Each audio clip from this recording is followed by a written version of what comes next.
Molt benvinguts a la nostra media conversa d'avui. El nostre convidat és químic de professió, però també és escriptor. És una combinació curiosa ja d'entrada. Normalment sempre separem ciències o lletres, doncs en aquest cas no és així. El nostre convidat està en els dos àmbits, tant en ciències com en lletres. Ell és en Jordi Navarri, és de Premià de Dalt, és convidat nostre i el tenim aquí avui. Estem a la biblioteca, a la nostra biblioteca. Hola. Què tal, Jordi? Molt benvingut. Molt bé. Estem molt contents que avui ens acompanyis aquí per parlar una mica de... Bueno, d'entrada ja dèiem una mica el que ens estranya o el que ens sembla curiós, no és que ens estranyi, però sí que ens sembla, si més no, una mica curiós és el fet que una persona que és totalment de ciències, és químic, es dediqui a la literatura, perquè a més, tu, Jordi, has escrit, ja portes temps escrivint, has escrit novel·la històrica, has escrit també narrativa científica, un thriller psicològic, en parlarem, perquè no fa massa que el vas presentar aquí a casa nostra, a Premià de Dalt. Però això és una mica el que ens crida l'atenció, que una persona de ciències pugui arribar a escriure i, a més, si et sembla, Jordi, abans de res, recordem una mica que has guanyat premis i això penso que està molt bé i és important, la teva trajectòria. El Jordi va escriure la seva primera novel·la, El cinquè oceà, que va ser finalista al Premi Enric Valor de narrativa juvenil. Després, posteriorment, va veure la llum Somnis entre anells, que va ser guardonat amb el Premi Andrés Vicenç Estellés de narrativa científica i, a més, va ser editada per la Universitat de València, per les publicacions de la Universitat de València. I després, aquest darrer llibre, de què també en parlarem, que és aquest thriller psicològic que dèiem, que ha guanyat un premi. Ha guanyat el Premi Literari Vila de Porreres 2024, fa res d'això, de Porreres a Mallorca.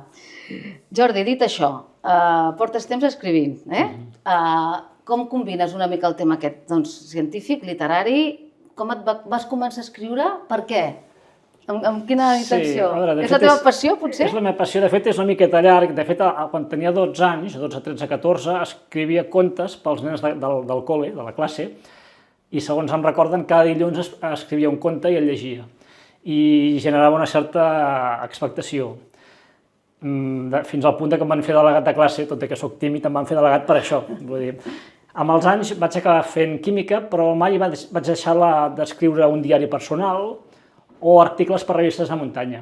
I sempre m'ha interessat aquesta dicotomia ciència-lletres. I, de fet, vaig un moment a l'institut que vam compartir, a l'Institut de Jaume Almera de Vilassar de Dalt, que vaig parlar amb la professora de grec, dic, què faig, ciències o lletres? Em va fer la seva explicació per les lletres i no em va acabar de convèncer, però vaig estar dubtant molt, fins a última hora. I al final vaig fer ciències, em vaig llicenciar en química, però sempre m'ha interessat a escriure. I el més natural era començar amb la ciència-ficció. Tu, Jordi, has publicat força, dintre de tot. A veure, has escrit molt, evidentment no tot el que escrius es pot publicar, però el fet que hagis guanyat alguns premis, això ajuda, evidentment, ajuda o és el que et serveix per publicar, però tot i així tu dius que tens moltes coses que no s'han publicat encara. Sí, tinc més de la meitat de l'obra pendent de publicar, és una mica com un iceberg, no tant com un iceberg, que som una vuitena part a dalt i 8 a baix, però sí que quasi la meitat publicat i més de la meitat pendent. Això va com va, o sigui, avui en dia has de presentar-te a premis literaris, si piques a les portes de les editorials o agents literaris ni et contesten, i per tant has d'anar a premis literaris. El 2004, que guanyo el 2003, que publico el cinquè oceà, hi havia guanyador i finalista, i el finalista el podíem publicar encara, perquè era una altra època, i jo vaig ser finalista. Ja el 2015 em van dir has guanyat, però al finalista li hem hagut de dir que ens sap greu que no el publiquem. I ara el mateix. O sigui, avui en dia està el llistó molt alt i ja la gent amb les xarxes socials llegeix menys llibres i, per tant, només publiquen el que guanya. Està més difícil. Clar, no és fàcil, però tu estàs aquí, al peu del canó, doncs escrivint, que és el que dèiem, que segurament és una de les teves passions, que vas estar en aquest moment que no sabies ben bé, i ara combines ciències i lletres, que és el que dèiem al principi.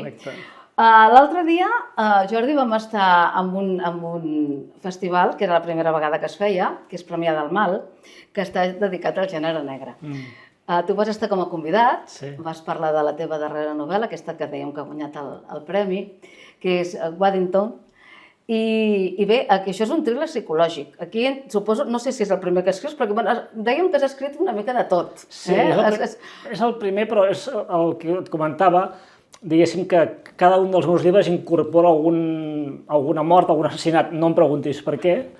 Les meves obres de ciència-ficció també tenen algú que mor per allà i, per tant, és una mica difosa la frontera entre novel·la negra, novel·la de ciència-ficció, històrica. La novel·la històrica, que tinc pendent també de publicar, també hi ha morts i investigació, per tant, és una mica difós. Ja. Però aquesta realment és molt negra, aquesta sí que és molt... Aquesta és molt del gènere. Molt de gènere negre, no? Sí, jo crec que sí. Aquesta novel·la, tal com tu vas fer a la teva presentació, ens vas explicar, normalment tots els llibres que escrius acostumen a tenir moltes pàgines, són bastant llargs. I aquesta, 116 pàgines. Sí. Que va costar una mica, que no fos així. Explica'ns com va anar. És molt estrany, perquè de fet tinc la meva dona, que està aquí, i la meva mare, que són les meves lectores habituals, i m'han dit, això està molt bé, aquest llibre que has fet de 600 pàgines, novel·la històrica, però és massa llarg. Va, el següent el vaig fer encara més llarg, 620. Em van dir el mateix, massa llarg. Al final dic, saps què? Prou. Em vaig fer una de 200 pàgines. I quan estava escrivint vaig tenir una mena de diàleg amb l'obra, que això ens passa als escriptors, que pot semblar una mica pedant, però ens passa. La novel·la et diu, para d'escriure perquè hi ha masses pàgines. Dic, va, molt bé, novel·la, 200 pàgines? Diu, no, 100. Escric i arribo a la pàgina 95 i la novel·la em diu, prou. I dic, prou. I amb 95 pàgines em vaig quedar, que després l'editor, perquè la lletra quedés més ampla, em va fer 116, però va ser una cosa, un diàleg interior molt estrany de dir, aquesta història demana que parem. Bàsicament perquè si començo a explicar, les pistes comencen a ser fàcils de trobar i al final no sorprèn tant. I per això dic, he de parar.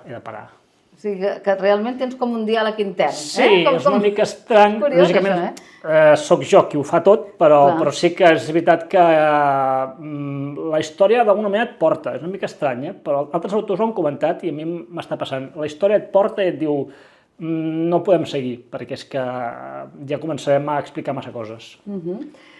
Abans comentàvem, Jordi, el tema dels gèneres literaris que tu deies que no hi creus massa. És a dir, que una mica, sempre pot haver-hi com un assassinat, o un mort, o un algo, tant en una novel·la científica com en una novel·la històrica, evidentment. I una mica això, que no ho encaselles tant, no? Clar, per exemple, aquesta mateixa història té un moment en què hi ha una mica de ciència-ficció, per dir-ho així. I altres novel·les de ciència-ficció tenen una mica de novel·la negra. O sigui que, com que vinc del gènere, doncs tot és una mica això porós i la gent veurà que hi ha algun element que dius, doncs és potser una mica, no sé si fantàstic, però potser del futur. Molt bé.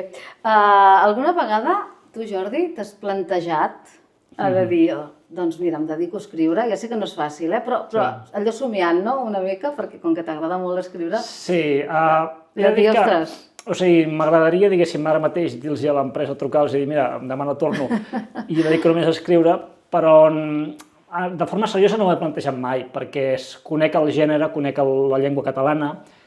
De fet, l'altre dia, ahir em va enviar un mail al Rafael Vallbona i em va estar comentant, ens vam conèixer a la Fira Premi del Mal, i em va estar comentant que, de fet, hi ha 350.000 lectors en català. No sé d'on va treure la xifra, em va semblar poc, però diu, n'hi ha poquíssims. Per tant, són faves comptades, és molt difícil dedicar-s'hi i mai m'ho he plantejat seriosament per aquesta qüestió. Jo sí que em plantejo i tinc clar que quan em jubili l'endemà em dedicaré només a això. O sigui, ho tinc clar, però encara em queden uns quants anys. Molt bé. Hi ha una cosa que també vas comentar, Jordi, que tot i que tu ja escrivies abans, perquè ja ens ho has explicat, quan vas fer 50 anys vas dir, em faré un regal, vaig escriure una novel·la. Explica'ns com va anar això. Això va ser molt curiós perquè, diguéssim que aquell dia la meva dona em va fer 50 regals i, diguéssim, vaig estar-los obrint tots i va ser molt emocionant. I al final dic, ostres, aquesta emoció, vaig a fer-me el regal 51, diguem-ho així, que és, ja ho tenia decidit mesos abans, amb el Covid no va ser una època d'escriure, el 2020, i vaig decidir que aquesta història que la tenia al cap, dic, mira, el dia 13 de gener, que és quan faig els anys, als 50 anys la començaré. I per què ho vaig fer? Doncs perquè, diguéssim, el meu avi, que a Lleida li diem el meu padrí, que no vaig conèixer, doncs al fer els 50 anys, l'any 55, amb la que estava caient, aquella època tan dura, ell escrivia diaris en castellà, diaris doncs, de les collites de les plantes de la muntanya, era collidor de plantes al Pirineu, i diu, el dels 50 anys el faré en català com a homenatge a mi mateix. I dic, vaig a fer una cosa semblant, molt més fàcil, perquè ja estem en democràcia i ja he escrit altres llibres, però dic, vaig a començar-lo aquest dia com una mica un homenatge a ell, no? Molt maco. Sí. Estàs treballant amb alguna cosa? Es pot dir, no es pot dir? O ens ho vols explicar? Què estàs fent? Estic amb 2 obres alhora, és una cosa una mica estranya. Vaig començar una novel·la històrica i em vaig trobar que hi havia tan poca documentació que m'havia quedat parat i dic, és que no estic avançant res. I vaig fer una cosa que no he fet mai, que és començar una segona obra i aparcar aquesta. I la vaig començar i la vaig acabar fins a la pàgina 92, diguem-ho així, totalment acabada, i que ara que està acabada torno a repassar el llibre històric.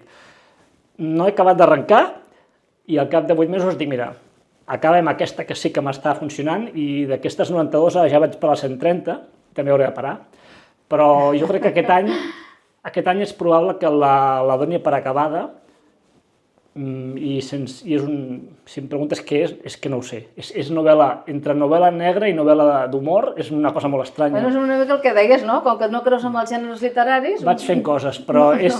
No hi ha un gènere concret. Sí, bueno, és la història d'un escriptor, i llavors em resulta fàcil pel fet que m'hi dedico, però sí que és una novel·la que té elements negres, també. O sigui, l'element negre sempre el tens una mica... Sí, i de fet, encara més des que els últims temps vaig estar escoltant tots els podcasts del Carles Porta, tots, i al cotxe, com que vaig amb cotxe, els escoltava tots i, bueno, tinc idees per molts anys. Però entre això i el National Geographic em dona moltes idees d'altres gèneres, doncs de vegades combino coses. És curiós, O sigui, t'inspires també molt amb el National Geographic. Sí, perquè no només són animals el National Geographic, parla de persones, parla de vides, parla de que si aquí s'ha trobat or o que si allí s'ha trobat platí, o sigui, parla de la societat, parla de Mart, et pot parlar de ciència-ficció fins a assassinats, tot i que ho centra en l'activitat humana i en la natura, però t'obre molt el ventall. Coses reals, vull dir, coses reals. Sí. A nivell pràctic del dia a dia, el fet d'escriure suposo que és molt de temps, m'imagino. Clar, no hi ha pressa. Suposo que deus anar fent com... Però clar, la teva feina no és aquesta, és a dir... És una mica estrany, sí. Com ho fas per organitzar-te per poder seguir escrivint? De fet, m'ho preguntava... I fent tantes obres? Sí, m'ho preguntava la meva neboda. Bueno, de fet, la meva dona se li ha agradat que tingui paciència amb mi, que a vegades estic més per això que per la feina de la casa, però dit això, la meva neboda m'ho preguntava, diu, com pot ser que escrivissis Waddington en 4 mesos i en canvi traguessis 6 mesos en llegir-te el Quixot o 7 mesos en la Divina Comèdia. Vaig trigar menys temps en escriure aquesta història i repassar-la 3 vegades que en llegir un llibre. I diu, en 4 mesos com vas tenir temps si estàs treballant al matí i a la tarda? La meva única explicació és que durant el confinament, que no vaig poder escriure, la tenia al cap, totalment. I va ser a rajaploma. Vaig posar-me a escriure, la tenia molt, molt present. I és l'única explicació, perquè, clar, en 4 mesos treballant és difícil. No sé. Molt bé, Jordi, gràcies, com dèiem, per compartir aquesta estona. I endavant, i seguirem parlant segur de molts èxits literaris. Sí, gràcies.